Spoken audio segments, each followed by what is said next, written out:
Deux Rois, chapitre 5. Naaman, chef de l'armée du roi de Syrie, jouissait de la faveur de son maître et d'une grande considération, car c'était par lui que l'Éternel avait délivré les Syriens. Mais cet homme fort et vaillant était lépreux.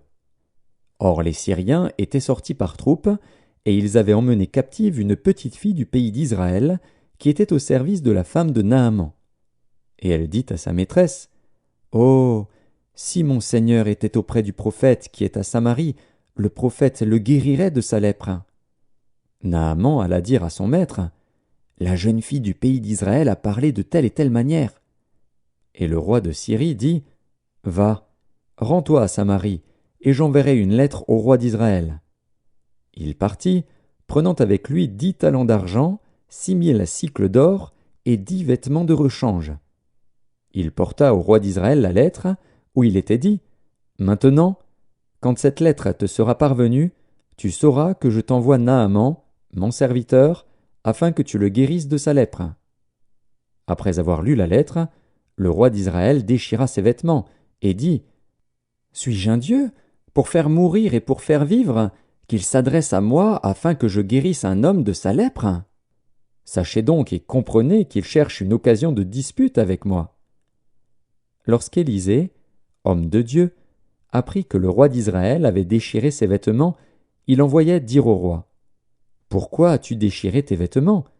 Laisse-le venir à moi, et il saura qu'il y a un prophète en Israël. » Naaman vint avec ses chevaux et son char, et il s'arrêta à la porte de la maison d'Élisée. Élisée lui fit dire par un messager: « Va, et lave-toi 7 fois dans le Jourdain.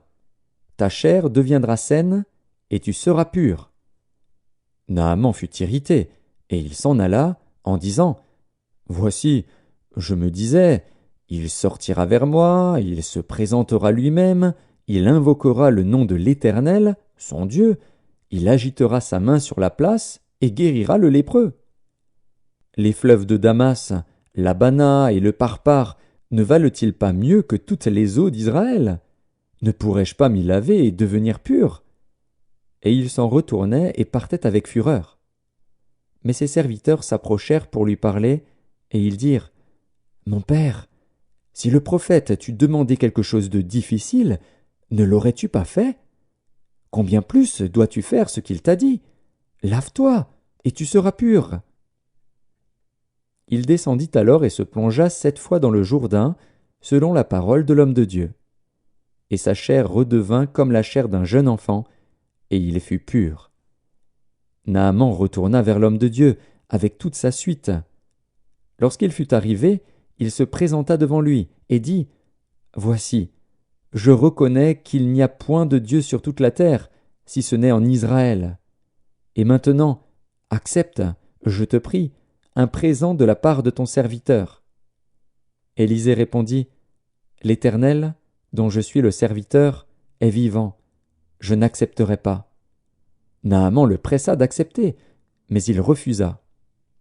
Alors Naaman dit: « Puisque tu refuses, permets que l'on donne de la terre à ton serviteur, une charge de 2 mulets.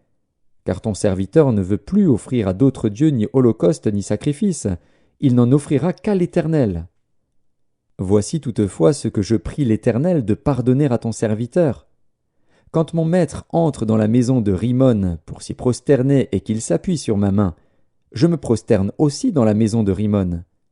Veuille l'Éternel pardonner à ton serviteur lorsque je me prosternerai dans la maison de Rimon. » Élisée lui dit: « Va en paix. » Lorsque Naaman eut quitté Élisée et qu'il fut à une certaine distance, Géasi, serviteur d'Élisée, homme de Dieu, se dit en lui-même: « Voici, mon maître a ménagé Naaman, ce Syrien, en n'acceptant pas de sa main ce qu'il avait apporté. L'Éternel est vivant, je vais courir après lui, et j'en obtiendrai quelque chose. » Et Géasi courut après Naaman. Naaman, le voyant courir après lui, descendit de son char pour aller à sa rencontre, et dit: « Tout va-t-il bien? » Il répondit: « Tout va bien.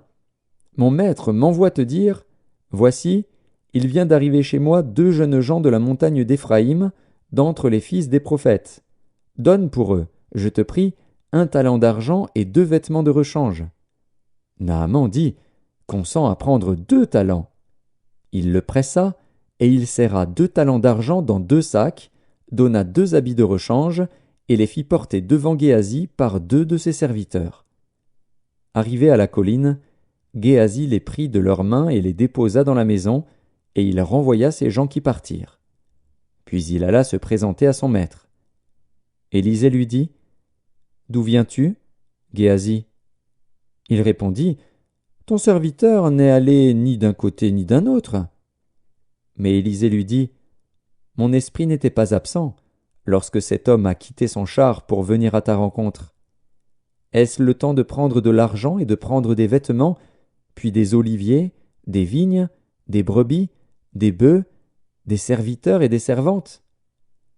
La lèpre de Naaman s'attachera à toi et à ta postérité pour toujours. » Et Géasi sortit de la présence d'Élisée avec une lèpre comme la neige.